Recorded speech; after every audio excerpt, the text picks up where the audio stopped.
Saw the recent Alien movie. I don't know if you guys are interested in that series. I might be the only one that has this opinion, and my friends will give me the side eye. Bombastic movie. I get turned on by those movies. H.R. Geiger, I don't know if you know the influences. He's a very sexual deviant. He knew what he was doing. He knows his target audience. Please, give it some thought. So, recently I've been diving into this whole weird conundrum of death in America. We are very obsessed with the idea of people dying, more so being killed. I would look at all the wars, the genocide. We like to turn a blind eye to these things, and then we try to coerce ourselves into thinking that it really isn't that big of a deal. When it happens to our own, we think it's such a terrible, terrible thing. It's not what I'm here to talk about. In Michoacan, they have this practice out in the mountains. Now, depending on certain kind of climates, certain temperatures that you have going on in your soil, things get mummified very organically, very just naturally over time.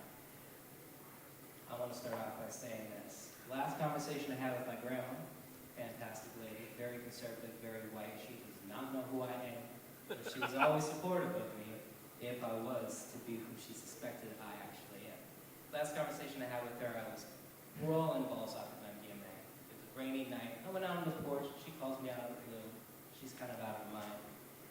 Great, great time.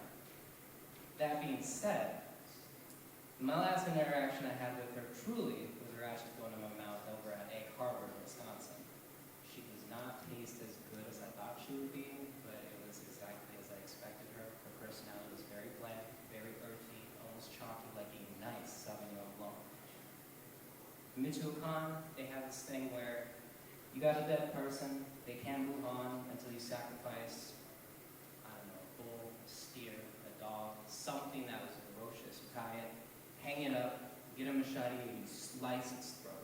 You let that blood drip out. It may have to take a couple of swings.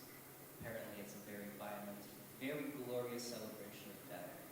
But what it represents when you slice the neck of this animal here is that the soul will almost kind of jump in coercion with this other that is a family member or a loved one, and it will move on together as if it's going in the boat on its way down the, whatever it is. Something in Hades. I think you know the old story. But if you don't have the funds to do that, because it can be quite expensive to transport livestock through the mountains and get in with this gathering that only happens every so many months. It's been very commercialized. You get tourists going around trying to take pictures, very desperate of that. But you don't have the funds, you're going to put your loved one in like a makeshift house or your actual house where they'll stay for years on end, mummified. But they'll have this time where, after rigor mortis has done its thing, the body becomes very flexible. They'll dress it up. They'll kind of give it cigarettes, give it oranges, kind of let itself party there. You know, you got to treat it like it is still alive, as they are still alive in your hearts. Every so often, you got to have a family member go in and brush the bones as that skin starts to flake away. I find it very meditative, but think about these things in our lives. But had me think recently if grandma was going to be preserved in such a way. I don't know what kind of animal I would have sacrificed in her name. It's not the point. But I always wanted to dress her up in like a nice little stripper outfit, give her a nice cocktail every once in a while, maybe do up her hair. She's a very boring person. She did not drink. She did not party. She went to church regularly. But I want to make her a little party girl for a couple of years. Maybe make her the belle of the ball for another couple of years. And it made me think, maybe some of these people, because in these mountains there are thousands of corpses mummified. These people will keep them going for generations. You know, they have great-grandparents that are still not having the lamb sacrificed to release their soul. I think some of these people are doing this out of spite. I think some of these people are doing it out of pure entertainment. Get some shades, smoke a cigarette with them. Let's prop grandpa up for a little bit. Let's get great-great-grandpa up for a little bit. Let's have a party. Let's be party, if you will. One of the things that fascinates me about all of that, though, is that if you were able to do that in our own country, people would have a fit. A fit. You have to preserve the body as it was, almost on the moment of death. Not bloated. That jaw is not going to be distended. They're going to look as beautiful as they ever could be, and maybe in a way that they never really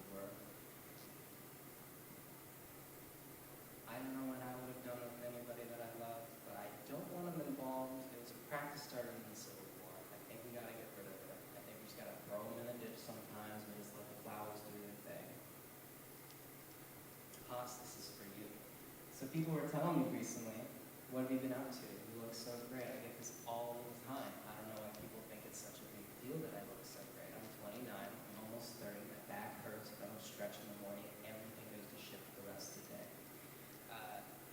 Let me remind you, if you don't know who I am, I got out of a really serious relationship that lasted about 4 years, about a year ago. I've been fucking my way across St. Paul and Minneapolis, sticking to Uptown because that's where all the gays are at. Polyamory is one of those things that I always look at other straight people in marriages, and I'm looking at you and you guys look happy. You guys have your own. I don't want to wake up in bed next to somebody. I want to have my bed to myself. I want my quiet space. I want to be able to read in the morning or at night. I don't want the TV blasting for as long as it could be if the other is asleep.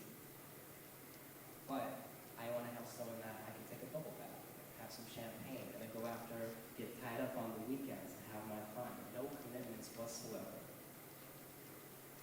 Unfortunately, there's all this dichotomy about marriages, straight relationships. We are a country built off of privilege, off of Christian nationality here. I think we got to forgo all of that, decolonize the relationships as it shall be. I think all of us would be happier if we just fucked each other. I think all of us would be happier if we took a couple of drugs and just kind of released our emotions throughout the weeks. I mean, have a little orgasmic kind of get together is not exactly the best thing to do. Not everybody's safe. But I've been up to that recently. But unfortunately, a lot of people in Uptown, where I reside, they are always doing projects. People are like, what are you doing? Oh, I'm producing, I'm making music, I'm drawing, I'm doing this or whatsoever productive with my time. People don't like the answer that you're just out there living.